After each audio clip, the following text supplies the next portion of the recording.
All right, welcome to Fantasy 1.0. Today we're going to talk the middle infield. 5 players I like, 5 I don't. Put your seatbelt on and yield for the apocalypse, yeah. It's the apocalypse, yeah.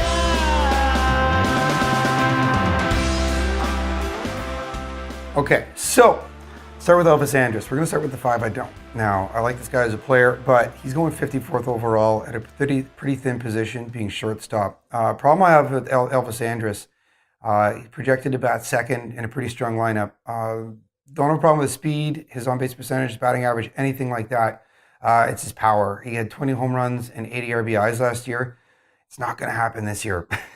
He had his fly ball to home run rate, or home run to fly ball rate was 11.5%. His career average is 5%. It's going to drop. He's going to go back to his 5-6 home runs, probably 60, 65 RBIs, in my opinion. There's a lot better value to be had at that position if you just hold off a little bit. Next up, we got Xander Bogaerts. He's drafted 60. He's ADP is 63rd overall, shortstop for Boston. His stats hurt last year because he played, I think, about half the season with a sore thumb, which obviously affected his play. Problem with him, in my mind, is I don't know if he's going to get back to previous levels, 1. And 2, I don't really know what his previous levels were. His short career that he's had so far, he's had sort of seasons where it looked like he was going to be this power hitting shortstop, and then there's others where he looked like a quick little slap hitting speedy guy. I don't know what I'm going to get. And for me to pick somebody up in the 5th round, I kind of want to know what categories that I'm going to be chasing and hoping to get with him. Next up is Trevor Story. Don't touch him. He's drafting 93rd overall. He had a great rookie season last year. He sort of came back to earth, had that sophomore slump. I don't see him bouncing back, and I don't think they're going to give him a very long leash. I think his name is Brendan Rodgers. They've got that rookie. I think he's one of their top 3 prospects. I could even envision him coming up by the All-Star break and sort of taking over the job.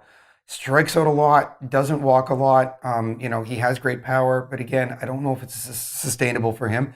93 sounds like a deal. I don't think it is at all. So I would just completely pass on him and go for some of the guys that I'm going to mention in the next category.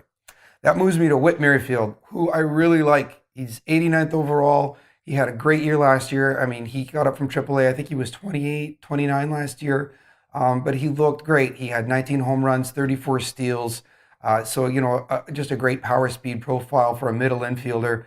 I just don't know what's going to happen this year. He's going to be hitting first or second in the lineup, but that lineup has been absolutely gutted. I mean, they've lost just about everybody that they had before, apart from, if you say, Alex Gordon and Salvador Perez are still there. I mean, that's good, but how good is it going to be? I also believe in sophomore slumps. I think they're real.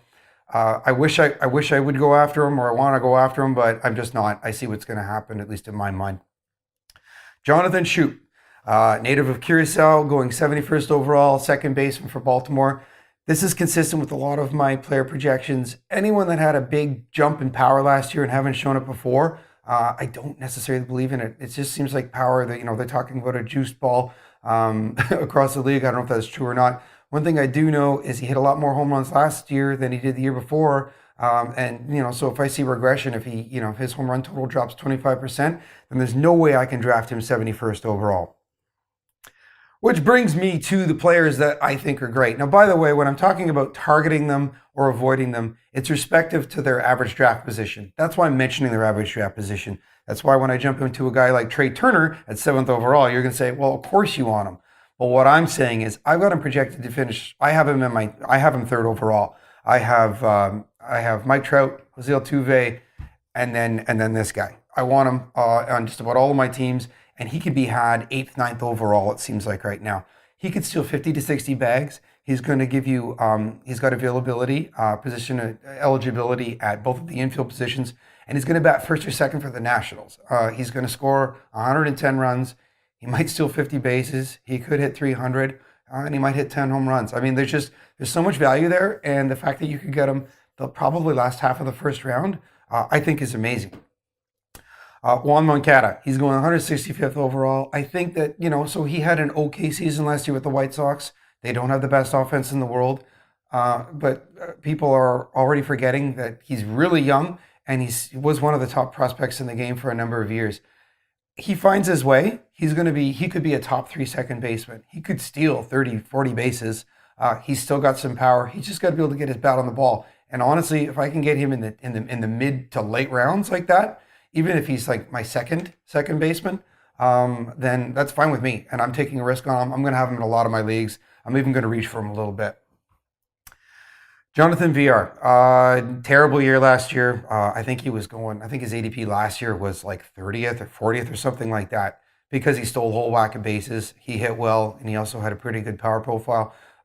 This year, he's, I think, 201st overall.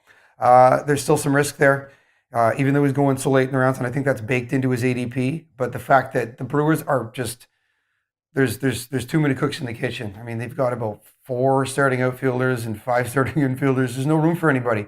But if he finds his place in the lineup, even if it is near the bottom, he could swipe you 40 bags. And remember, from one of my other episodes, there's only about 10 stolen base specialists across the league. This guy's one of them, and you can get him at the end of your draft.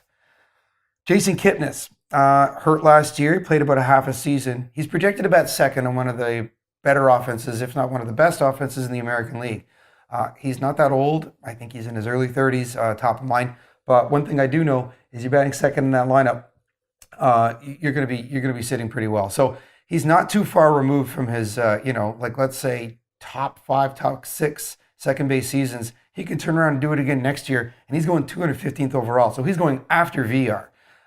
Somebody that you can pick up at the end of your draft, and just sort of hold on to. If you get some value, switch him out for your starting second baseman and trade him to somebody who doesn't have a second baseman because there aren't many to go around. So there was a lot of information I just threw at you. I know it was only for 10 players, but to check out my notes and complete player rankings, you can visit our website at www.fantasy1.0.com, or you can reach out on Twitter at fantasy1.0. Again, questions, comments, if you have any content suggestions, just let us know. Over and out.